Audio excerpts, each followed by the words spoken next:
গিয়ে বলি গুরু হবে নাও, কিন্তু উচ্চারণটা সঠিক নয়।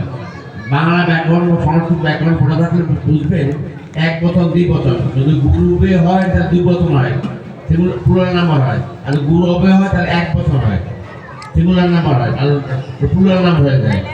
উচ্চারণের মধ্যে পার্থক্যতা আছে। যেমন আমরা বলি YES আর এমনি বলি অখে, ওদের উচ্চারণ আমাদের উচ্চারণের মধ্যে অনেক বেশি পার্থক্য। প্রতিটা বর্ণের উচ্চারণের একটা সুনির্দিষ্ট ব্যাকরণ ধারা আছে, যে পরিমিত বাংলা বলা হয়, অপরিমিত বাংলা বলা হয়। নোয়াখালী বাংলা, বরিশালের বাংলা, খুলনার বাংলা, এক সবাই বাংলা, কিন্তু এই বাংলার মধ্যে পার্থক্য আছে। নোয়াখালী বাংলা, চট্টগ্রামের বাংলা আর সিলেটের বাংলা, কিতাবে বা কিতাব করেন জানি, এই কথা কিন্তু বাংলা ভাষা ব্যাকরণ পারমিট করে না, কিন্তু বাংলা বলি পড়ে থাকে। এই কথা বাংলা ব্যাকরণ পারমিট করে না। কিন্তু উচ্চারণের মধ্যে পার্থক্য আছে। গুরু হবে হলো এক বচন, গুরু বে হয় তাহলে দ্বিবচন, বহু বচন হয়ে যাবে।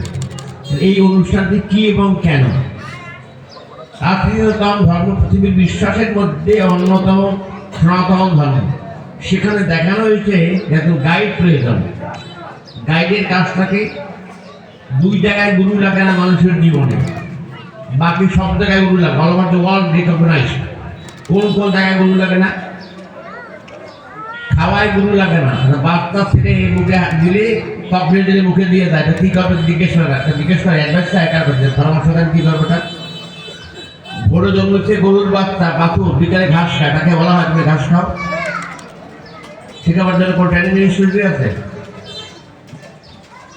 খাওয়ার কাছে কোনো গুরু লাগে না। আর কোন জায়গায় গুরু লাগে না? ইংরেজি বলে টিন এজ, বয়স অনুযায়ী, তখন 16 থেকে 18 বছর বয়সে একটা ছেলে বা মেয়ে তখন থেকে বিয়ে দেওয়ার জন্য প্রস্তুত হয় মা বাবা, এই জন্য কারোর কোনো পরামর্শ লাগে না। লাগে দুই জায়গায় গুরু লাগে না, বাকি পৃথিবীর এমন কোনো জায়গা নাই যেখানে গুরুর প্রয়োজন নাই। যেখানে গাইড বলা হয়। এটা প্রাচীন ভারতবর্ষে উপমহাদেশে ছিল, আসলে গ্রিক দেশে। গ্রিক দেশের নাম শুনতে নিশ্চয়। একটা লোক সেখানকার বিশ্বের শ্রেষ্ঠ জ্ঞানীর অন্যতম, বই লেখা না, এই লোকটা গুরু হলো কিভাবে? যে লোকটা সারা বিশ্বের স্বীকৃত গুরু, অথচ কোনো বই লেখা না, একটা অক্ষর নাই তার লেখা। এই লোকটাকে সক্রেটিস, এলাকায় কোনো বই আছে? অথচ বিশ্ববাসী তাকে জ্ঞানী, তাকে গুরু মনে করে। এই লোকের লেখা কোনো বই নেই। সক্রেটিসের লেখা কোনো বই পৃথিবীতে আজ পর্যন্ত খুঁজে পাওয়া যায় না, অথচ তাকে বিশ্বের শ্রেষ্ঠ জ্ঞানী পণ্ডিত মনে করা হয়। এই যে ধারাটা অত্যন্ত প্রাচীনতম ধারা। আমাদের এইখানে আমার উপরে আছে আমার গুরু মহারাজ, কিন্তু সার্বিক গুরুকে all over the world recognize যিনি গুরু, তিনি কে? তিনি বেদব্যাস ঋষি। বেদব্যাস ঋষির জন্মদিন আষাঢ় মাসের পূর্ণিমার দিন, এই জন্য বলা হয় গুরু পূর্ণিমা।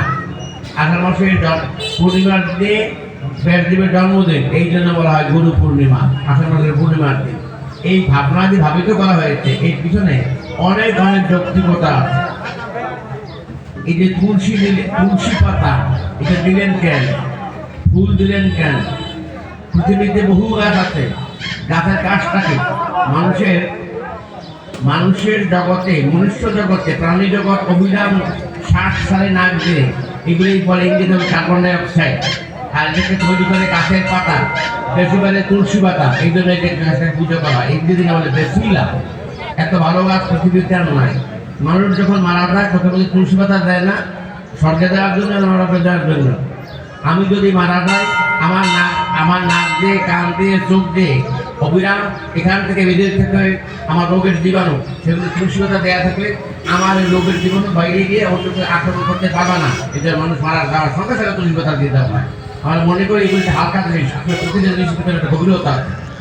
আর এই জায়গায় ফুলগুলি দেখছে, আমরা বাঁচছি অনেকদিন, বাঁচবো অনেকদিন, কিন্তু ভুল বলতেছে না আমার জীবনটা পবিত্র, ফ্রেশ আর ফেয়ার, বা আমি জন্মদিন সকালে মারা যাবো বিকেলে, তোমার জীবনটা কিন্তু মনে রেখো, তুমি আলাদা বলছো কালকে মারা যাবে, মনে রেখো।